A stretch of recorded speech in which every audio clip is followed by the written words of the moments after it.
নমস্কাৰ, আপোনালোকে চাই আছে এজি নিউজ। এই মুহূৰ্তৰ এটা গুৰুত্বপূৰ্ণ বাতৰি আপোনালোকক দিবলৈ ওলাইছোঁ।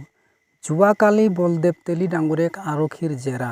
প্ৰথমতে ৰাজগড় থানা, তাৰ পাছতে টিংখাং থানা। সোধা পোছা কৰাৰ নিমিত্তে বলদেৱ তেলীক থানাৰ পৰা থানালৈ তেখেতক লৈ যোৱা হ'ল। আৰু কি কাৰণত তেখেতক লৈ যোৱা হ'ল, সমগ্ৰ ঘটনাবিলাক তেখেতৰ এটা স্পষ্টীকৰণ ভিডিঅ'ত আমি আপোনালোকক দেখুৱাব বিচাৰিছোঁ। চাওক।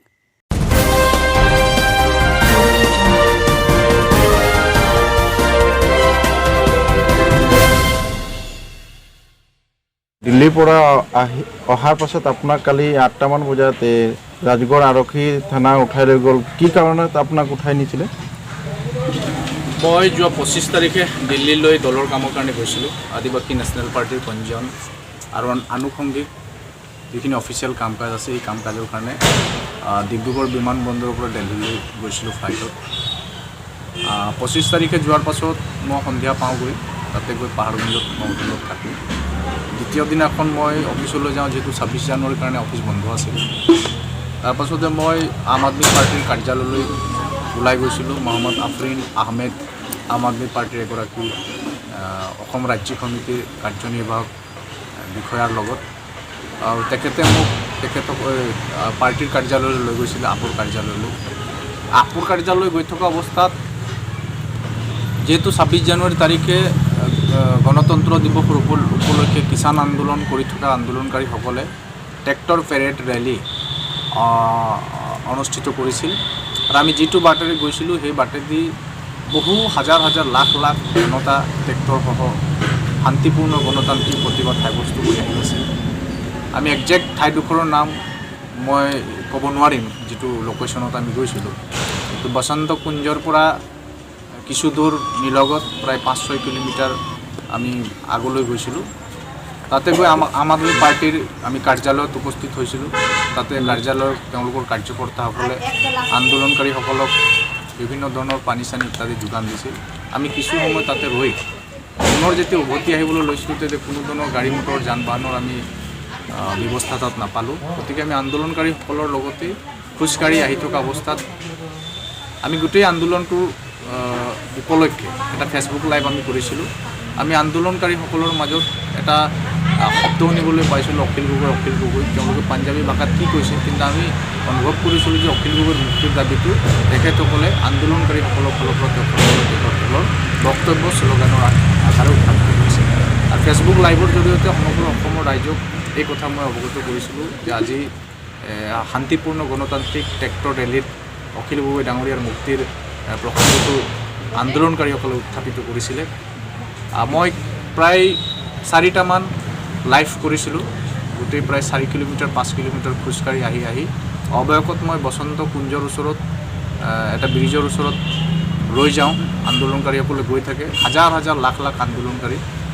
যিহেতু এক অচিনাকি জেগা, মই এটা অটো লৈ তাৰপৰা আজাদপুৰ নামৰ এটা ঠাইলৈ আহিলোঁ। আৰু আজাদপুৰৰ পৰা ওলালৈ পাহাৰগঞ্জত যিহেতু মিলন DX নামৰ হোটেলখনত মই আছিলোঁ, মিলন DXলৈ আহি প্ৰায় ৩টা-৩:৩০ মানত তাতে মই থাকি গোটেই ৰাতিটো তাতে থাকি তাতে ভাত চাত খাই থাকিছোঁ। ৰাতিপুৱা পুনৰ মই পাহাৰগঞ্জৰে প্ৰতাপ ষ্ট্ৰীট চুনা মন্দিৰ 18 ব্লকত ABS এছ'চিয়েট নামৰ ৰাজনৈতিক দলবিলাকক পঞ্জীয়ন কৰাৰ এটা এজেঞ্চি আছে। তাৰ এডভকেট চেলিম খানক মই লগ কৰিবলৈ তাত যাওঁ। কিন্তু মই যেতিয়া ৰাতিপুৱা গৈছিলোঁ, তেখেতসকলৰ অফিচ বন্ধ আছিল। মই তাৰে পৰা গৈ ফোন কৰিলোঁ। ফোন কৰাত তেখেতে মোক ২:৩০ বজাত অফিচলৈ আহিবৰ কাৰণে কয়। ২:৩০ বজাত অফিচত যেতিয়া মই যাওঁ, পুনৰ মই অফিচ বন্ধ দেখি পাওঁ। তেতিয়া মই পুনৰ তাতে ফোন কৰি তেওঁক জনাওঁ যে অফিচ বন্ধ আছে। তেওঁ ক'লে যে মই কিছু সময়ৰ পাছত মোৰ দাদাক পঠাই আছোঁ। প্ৰায় ৩:৩০-৩:১৫ মানত তেওঁৰ দাদা ছাদাব খান অফিচলৈ আহে, অফিচ খোলে। আৰু তেওঁ অফিচ অহাৰ পাছত মই পাৰ্টীৰ কাম কাজ সম্পৰ্কত তেওঁৰ লগত কথা বতৰা পাতি মই তাৰ পৰা উভতি পুনৰ হোটেললৈ আহি যাওঁ। গতিকে এইখিনি গোটেই অফিচিয়েল কাম কাজ কৰাৰ পাছত মই হোটেললৈ আহি যাওঁ। আৰু হোটেলত মই গোটেই নিশা কটাই ৰাতিপুৱা প্ৰায় 7:30-8টামান বজাত মই অ'লা বুক কৰি মই পুনৰ মহিপালপুৰলৈ আহি যাওঁ। আৰু মহিপালপুৰত হোটেল হেব্ৰন নামৰ হোটেলত মই ৰুম এটা বুক কৰোঁ আৰু তাতে মই দিনটোত থকাৰ লিখীয়া হ'ল। তাতে মোৰ দিনটো থাকি মই নেক্সট দিনাখন ঘৰলৈ আহিবৰ কাৰণে এয়াৰ ইণ্ডিয়াৰ টিকট কাটিবৰ কাৰণে ওচৰৰে কাউণ্টাৰ এটাত গৈ 6,300 টকা দি টিকট এটা কাটি 29 তাৰিখে 5:35 ৰাতিপুৱা এয়াৰ ইণ্ডিয়াৰ ফ্লাইট আছিলে আৰু সেই ফ্লাইটেদি মই ডিব্ৰুগড়ত আহোঁ। আৰু ডিব্ৰুগড়ত আহি প্ৰায় 8:20 মানত ফ্লাইটৰ পৰা লেণ্ড হওঁ। ফ্লাইটৰ পৰা লেণ্ড হৈ মই যেতিয়া এয়াৰপৰ্ট ওলাই আহিছোঁ, এয়াৰপৰ্টতে মই ক'ভিড এণ্টিজেন ৰেপিড টেষ্ট কৰি ঘৰলৈ আহোঁ। ঘৰত আহি দিনটো ঘৰতে আছিলোঁ, অকণমান ৰেষ্ট ল'লোঁ। ৰেষ্ট লৈ সন্ধিয়া প্ৰায় 7:30-8টা মানত মই ভাত চাত খাই অকণমান হেক লৈ থকা অৱস্থাত, জুইৰ হেক লৈ থকা অৱস্থাত ৰাজগড় আৰক্ষী চকীৰ ভাৰপ্ৰাপ্ত আৰক্ষী বিষয়া ডাঙৰীয়া আহে। তেখেতৰ লগত চাব ইন্সপেক্টৰ ডাঙৰীয়াও আহে আৰু 3গৰাকী পুলিচ কনষ্টেবল আহে আৰু মোক থানালৈ কিবা সোধপোছ কৰিবৰ কাৰণে লৈ যায়। থানাত যোৱাৰ পাছত তেখেতে মোক আজাৰা পুলিচ ষ্টেচন গুৱাহাটীত কোনোবা FIR কৰিছে বুলি তেখেতে জনায়। দিল্লীৰ গোটেই ঘটনাৰাজিৰ সম্পৰ্কত আৰু সবিশেষ মোৰ পৰা সোধপোছ কৰে আৰু মই যিখিনি ক'বলগীয়া কথা আছে ৰাজগড় আৰক্ষী চকীৰ ভাৰপ্ৰাপ্ত বিষয়া মহোদয়ৰ আগত কওঁ। আৰু তেখেতে সেই সময়তে টিংখাং আৰক্ষী চকীৰ ভাৰপ্ৰাপ্ত বিষয়া মহোদয় আহে। আমাৰ মৰাণ চাৰ্কুল ইন্সপেক্টৰ CI মহোদয় তাতে আহে আৰু আহি তেওঁলোকে মোক টিংখাং আৰক্ষী থানালৈ লৈ যায়। টিংখাং আৰক্ষী থানাত গোটেই দিল্লীৰ ঘটনাৰাজিৰ সম্পৰ্কত যিখিনি মই জানো বা মোৰ উপস্থিতি ক'ত কেনেধৰণৰ আছিল সবিশেষ তথ্য মোৰ পৰা তেখেতসকলে সংগ্ৰহ কৰে আৰু খুব সৌজন্যতামূলকভাৱে সসন্মানেৰে তেখেতসকলে মোক সোধপোছ কৰে।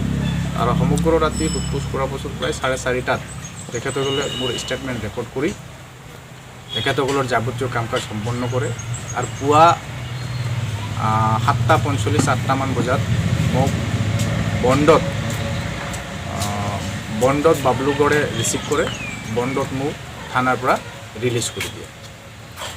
সদ্যহতে আজিৰ গোটেই ঘটনাৰাজিৰ সম্পৰ্কত মই এইখিনি কথা অৱগত কৰিছোঁ।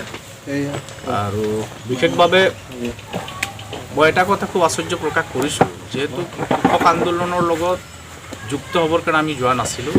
আমি গৈছিলোঁ আমাৰ নিজৰ আদিবাসী নেশ্যনেল পাৰ্টিৰ দলীয় কাম কাজৰ কাৰণে।